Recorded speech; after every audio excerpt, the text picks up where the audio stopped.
धराली में अतिवृष्टि के बाद जो भयावह मंजर वहां पर देखा गया था और जैसे जो है काफी जो प्रतिष्ठान थे स्वरोजगार के लिए स्थानीय लोगों के द्वारा जो है होटल्स या अन्य दुकानें जो खोली गई थी सब कुछ तबाह हो गया। कई लोगों के मरने की भी सूचना है, साथ में कई लोगों की मिसिंग की भी बात सामने आ रही है।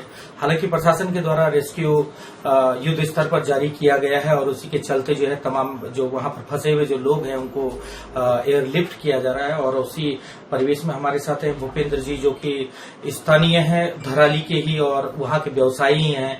इनके द्वारा ही जो उस दिन का जो भयावह जो मंजर था उसके बारे में आंखों देखी जो बातें हैं जो इन्होंने महसूस किया उस भयावह मंजर के दौरान, इनसे ही जानना चाहेंगे।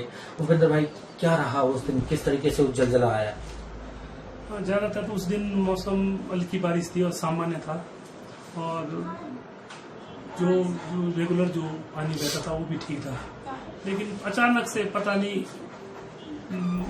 चंद सेकंड में पता नहीं क्या हो गया और सब कुछ तबाह हो गया। लोगों को संभलने तक का मौका, क्योंकि हम लोग 2013 में भी हम लोगों ने देखा है कि इस तरह से आता है, लेकिन उस टाइम हमको समय मिल जाता था लोगों को बचने का या फिर इधर उधर कुछ सामान संभालने का, लेकिन इस टाइम सिर्फ चंद सेकंड में ही सब कुछ। आप क्या कर रहे थे उस समय? मैं बिल्कुल बीच मार्केट में उस टाइम खड़ा था और जैसे सीटी की आवाज सुनी तो हम लोग दौड़े और फिर अचानक से ऐसा ब्लास्ट हुआ कि आप किस तरफ दौड़े?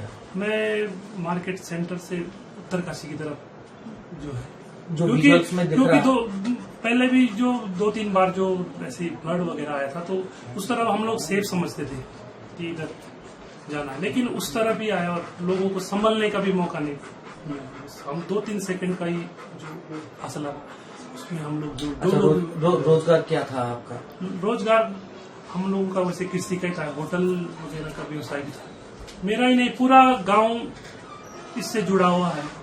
सबका खत्म हो गया, सबकी आजीविका खत्म हो गई, क्योंकि हम लोग अगर कुछ बेचना भी है अगर चाहते हैं तो मार्केट में आते हैं और अब तो कुछ भी नहीं रहा। कुछ लोग भी मिसिंग है अभी हताहत की, जैसे आपने देखा होगा चूंकि आप वहां पर घटना के समय मौजूद थे, कुछ आपके परिचित भी इधर उधर भागे होंगे। कोई मौत की कोई ऐसी जानकारी या मिसिंग की कोई जानकारी जो आपने वहां पर देखी होगी उस भयावह मंजर के दौरान?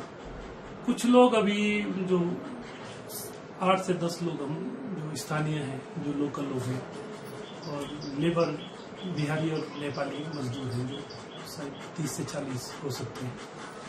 अच्छा, और मिसिंग की बात अगर करें? मिसिंग की अभी कल सुबह एक डेड बॉडी मिली थी, हमारा छोटा भाई पड़ोसी ही था मेरा, तो उसको आज सुबह तक बाकी।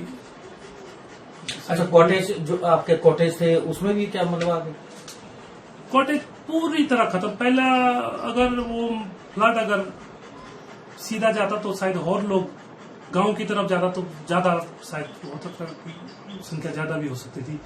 जो पहला फ्लड था तो वो थोड़ा बढ़ गया था, उस वजह से कुछ लोगों को भागना। अच्छा, आप एक चीज बता रहे थे कि आप उस समय जो है घटना के समय आप मिसेज से बात कर रहे थे, साथ में किसी बकरी वाले से बात कर रहे थे? बिल्कुल, 1 मिनट पहले मैं अपनी वाइफ से बात कर रहा था उस पुल के ऊपर जो पानी बहता है, कि मैंने कहा, मैं ये भी बोला था कि पानी ज्यादा आ रहा है और आवाज आ रही है, तो इसने मुझसे ये भी कहा कि मुझे नहीं सुनाई दी।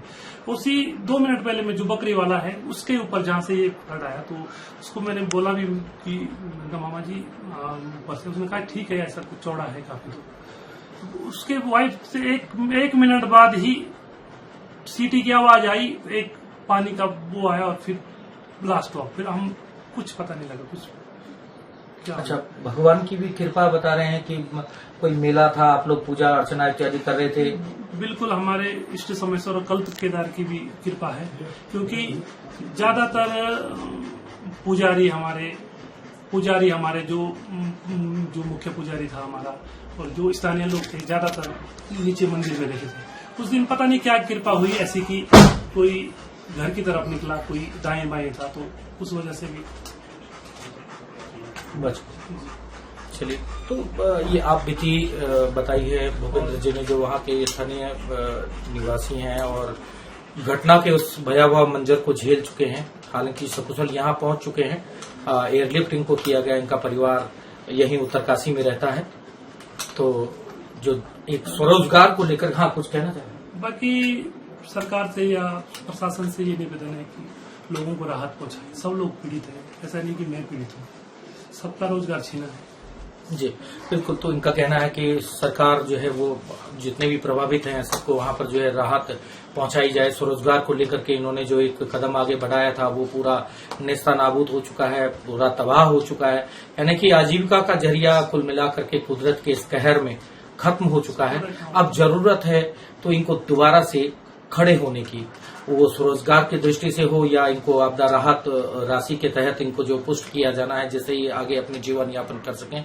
इस तमाम चीजों की दरकार एक इन्हें ही नहीं बल्कि वहां के स्थानीय प्रत्येक निवासी जो कि प्रभावित है उनको है। ओंकार बहुगुना, उत्तरकाशी, आज तक। गर्मियों की छुट्टी होने वाली थी, मेरे पापा आने वाले थे, तो हम लोग सभी खुश थे। तो मैं बेड पे चढ़ के डांस कर रहा था, लेकिन वो पहले ही आ गए।